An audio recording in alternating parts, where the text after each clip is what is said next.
revenons ensemble sur l'exemple qui a été choisi dans la vidéo qui explique la technique de la division euclidienne pour voir des exemples d'écriture en ligne de division euclidienne qui sont utilisés par certains élèves et qui ne sont pas corrects.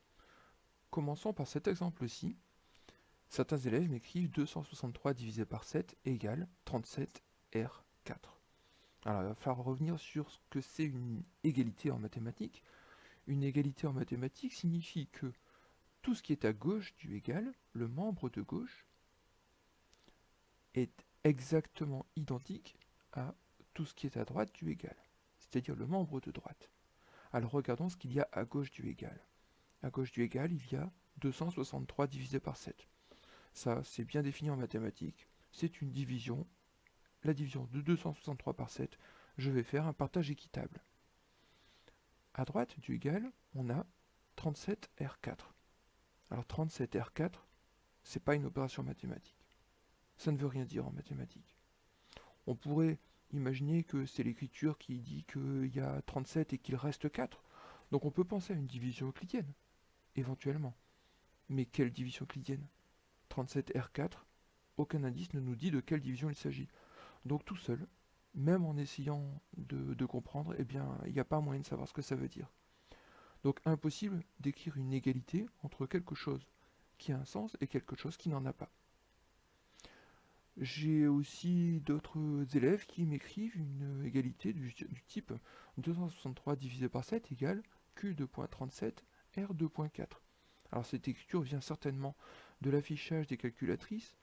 Certaines calculatrices indiquent ça effectivement quand on demande une division euclidienne.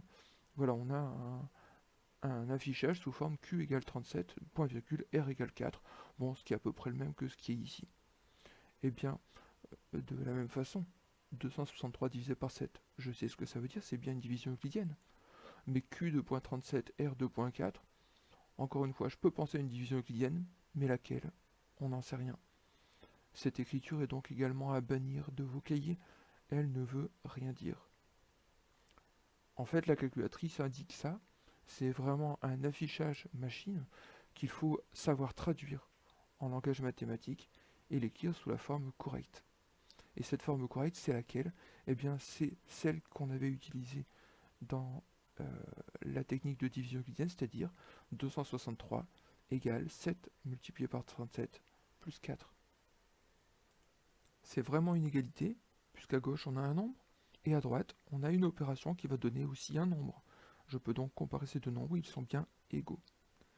Alors vous allez me dire, on pourrait aussi écrire 263 égale 7 multiplié par 36 plus 11. Effectivement, qu'est-ce que j'ai fait ici? Eh bien, au lieu de mettre 37 unités dans chaque panier, je n'en ai mis que 36. Donc il y en a 7 que je n'ai pas placées et qui viennent s'ajouter aux 4 qui restent pour obtenir 11. Cette égalité est vraie, effectivement. Mais à ce moment-là, est-ce que ma division euclidienne est terminée?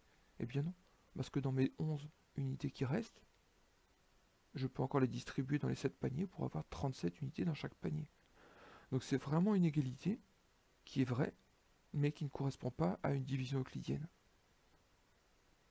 Donc l'écriture qu'on va retenir, c'est celle-ci, mais il va bien falloir s'assurer que le reste, 4, est suffisamment petit pour qu'il ne soit plus possible de distribuer des unités dans les paniers. C'est-à-dire en fait que 4 doit être inférieur au diviseur, c'est-à-dire 7.